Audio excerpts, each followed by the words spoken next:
ہم پر روزہ فرض فرمایا تو اس میں بھی فرمایا کہ اے ایمان والو تم پر ہم نے روزہ فرض کیا ہے کما کتب علی الذین من قبلکم، کہ تم دل گرفتہ نہ ہونا کہ تم پر ہی فرض ہے، تم سے جو پہلے گزرے تھے ان پر بھی فرض ہے۔ اسی طرح یہ جو قربانی ہے یہ بھی صرف حضور کی امت نہیں دیتی۔ سورہ حج قرآن حکیم میرے سامنے ہے، اللہ تعالیٰ نے ارشاد فرمایا وَلِكُلِّ أُمَّةٍ جَعَلْنَا مَنْسَكًا، ہم نے ہر امت کے لیے قربانی کا طریقہ رکھ چھوڑا ہے۔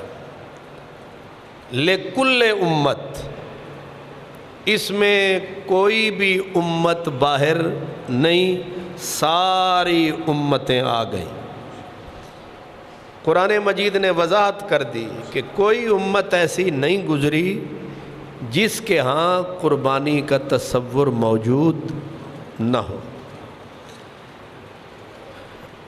اور قرآن حکیم سورۃ مائدہ میں اس کی تاریخ کا پتہ چلتا ہے کہ قربانی کب سے ہے۔ تو سورۃ مائدہ 6واں سپارہ، اللہ فرماتا ہے وَاتْلُ عَلَيْهِمْ نَبَأَ ابْنَيْ آدَمَ، میرے نبی انہیں آدم علیہ السلام کے 2 بیٹوں کی بات بتاؤ۔ کیا بات؟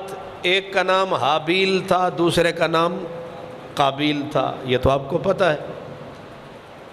اب حابیل اور قابیل کی باہم جو دشمنی خصومت تھی اس کی وجہ کیا بنی؟ اللہ فرماتا ہے اذ قربا قربانا، دونوں نے اللہ کی بارگاہ میں قربانی پیش کی۔ اس کا مطلب یہ ہے کہ آدم علیہ السلام کے بیٹوں نے جو قربانی کی تو قربانی تو پھر تب سے ہوئی، انہوں نے دونوں نے قربانی پیش کی۔ اذ قربا قربانا، دونوں نے قربانی پیش کی، فتقبل احدہما ولم یتقبل من الآخر، اللہ نے ایک کی قربانی قبول فرما لی، دوسرے کی رد کر دی۔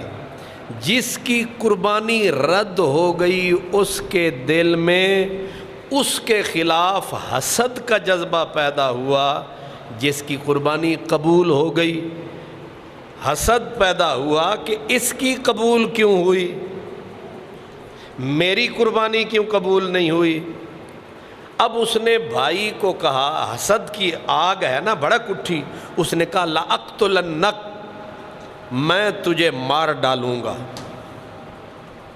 میں تجھے، بھئی کیوں مارے گا، میرا قصور کیا ہے، تیری قربانی کیوں قبول ہوئی ہے۔ اب اللہ تبارک و تعالیٰ نے فرمایا کہ قربانیاں سب دیتے ہیں تو قبول کس کی ہوتی ہے؟ فرمایا انما یتقبل اللہ من المتقین، اللہ تعالیٰ قربانی اس کی قبول کرتا ہے جو تقوی اختیار کرتا ہے۔ اللہ اکبر۔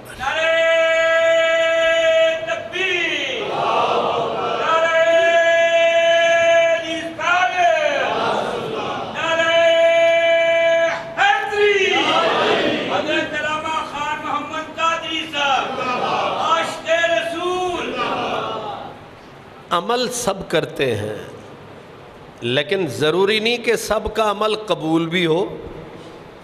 نمازیں سب پڑھتے ہیں، یہ ضروری نہیں کہ سب کی نمازیں قبول بھی ہوں۔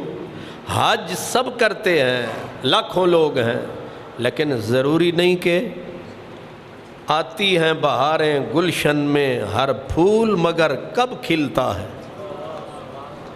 یہ ضروری نہیں کہ ہر پھول ہی کھلے، کچھ پھول کھلتے ہی مرجھا جاتے ہیں۔ اب اس سے تاریخ کا پتہ چل گیا کہ قربانی کب سے ہے، تو جواب یہ ہے کہ آدمی جب سے ہے قربانی، تو کم از کم یہ تسلی ہو گئی کہ یہ بار اگر کوئی سمجھتا ہے تو ہم پہ نہیں ہے، پہلے بھی۔ اب قربانی جو تھی ہر امت میں موجود رہی۔ حضرت آدم علیہ السلام، حضرت ابراہیم علیہ السلام، ابراہیم علیہ السلام کی ملت، اس کے اندر ہم بھی ہیں، ملت ابراہیم، اس کے اندر عبادت کے 2 جزو تھے اور دونوں لازم و ملزوم تھے، بالکل اسی طرح جیسے پھول اور خوشبو، جسم اور روح، جیسے یہ جدا نہیں ہیں، یہ 2 جز کٹھے رہے ہیں۔ ایک حضرت ابراہیم علیہ السلام کی زندگی میں 2 چیزیں، ایک عبادت گاہ اور ایک قربان گاہ،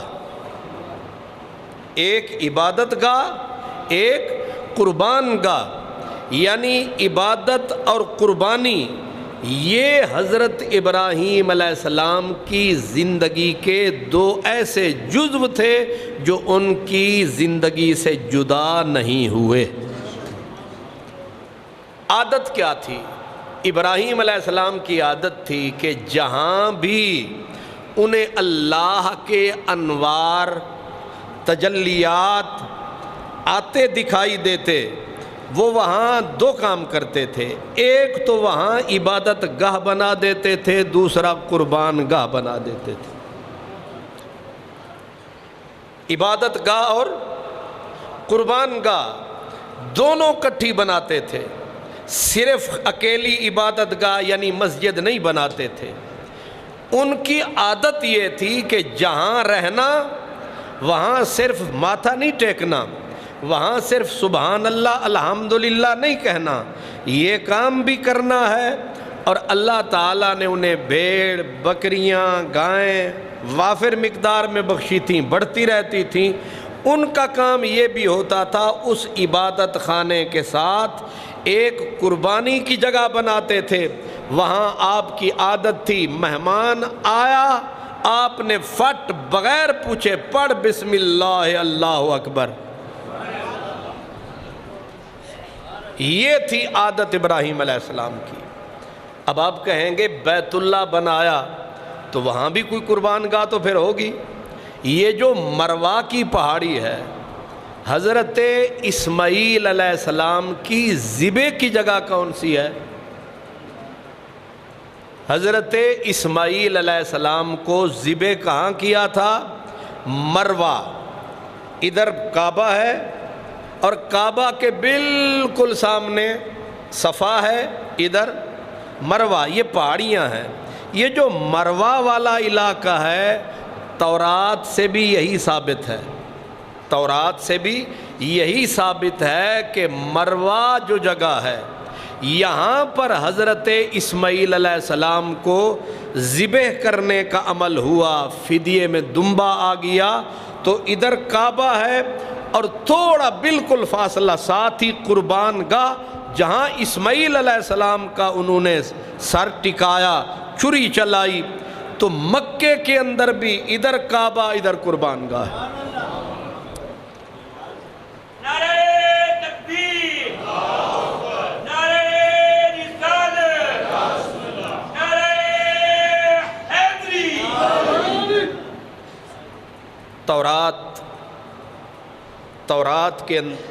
تورات جو کتاب ہے، یہ اس کے اندر مختلف اس کے آرٹیکل سمجھ لیں۔ ایک ہے کتاب پیدائش تورات میں یہ واقعہ یوں لکھا ہے کہ حضرت ابراہیم علیہ السلام کو اللہ نے حکم دیا کہ اپنا بیٹا قربانی کے لیے پیش کر۔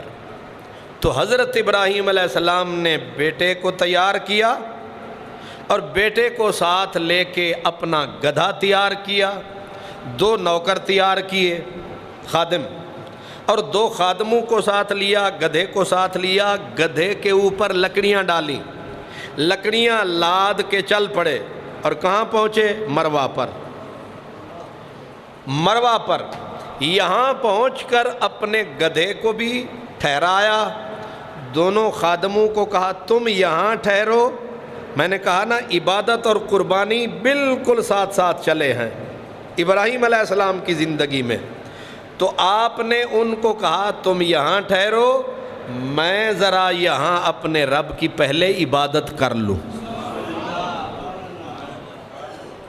میں اپنے رب کی پہلے عبادت کر لوں۔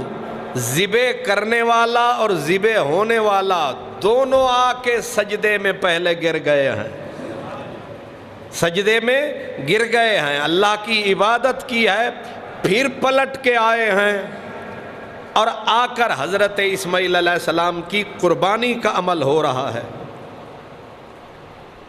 تب سے لے کر اب تک ملت ابراہیم کا یہ عمل چل رہا ہے۔ آپ اور ہم پہلے ذبح کرتے ہیں یا پہلے عبادت کرتے ہیں؟ ہم بھی پہلے اسی طریقے کو جاری رکھے ہوئے ہیں، کیونکہ ہم ملت ابراہیم میں ہیں، ہماری ملت ابراہیم ہے۔ پہلے مسجد میں عیدگاہ میں آتے ہیں، 2 رکعت نماز پڑھتے ہیں، پھر جا کے جانور کو ذبح کرتے ہیں تاکہ ہمارے بابا کی سنت جاری و ساری رہے۔ سمجھ آ گئی؟ دونوں چیزیں ساتھ ساتھ چلی ہیں۔ جب اسماعیل علیہ السلام کی قربانی کا عمل ہو رہا تھا، پہلے عبادت گاہ میں، قربان گاہ میں، اور دونوں بالکل ساتھ ساتھ، پہلے عبادت ہوئی پھر قربانی ہوئی۔ لیکن عجب یہ ہے کہ حضرت ابراہیم علیہ السلام، تورات ہمیں یہ بتاتی ہے کہ لکڑیاں بھی ساتھ لائے تھے، وہاں سالن پکانے کے لیے لکڑیاں نہیں لائے تھے۔ اس سے ہمیں پتہ یہ چلتا ہے کہ جو قربانی کرنے والا کرتا تھا وہ اس کو پھر آگ دکھاتا تھا، اگر آگ لگ جاتی، قربانی جل جاتی تو وہ سمجھتا تھا قبول ہو گئی، اگر نہیں جلی تو مردود ہو گئی۔ کیا جگر ہے کہ بیٹا ہو اسماعیل جیسا، باپ لکڑیاں لے کے آیا ہے کہ پہلے چھری چلاؤں گا پھر لکڑیوں میں رکھ کے جلاؤں گا، اور ماتھے پہ شکن نہیں۔ اور کمال یہ ہے کہ ذبح کرنے کی تیاری مکمل، جلانے کی تیاری بھی اگر یہ درست مانا جائے تو مکمل، اور پھر کر کیا رہے ہیں؟ پہلے شکر کا سجدہ ادا کر رہے ہیں کہ جناب ہم آپ کی بارگاہ میں اپنی جان، اپنا جگر نور نظر دینے کے لیے آ رہے ہیں، قربان کرنا رد نہ کرنا۔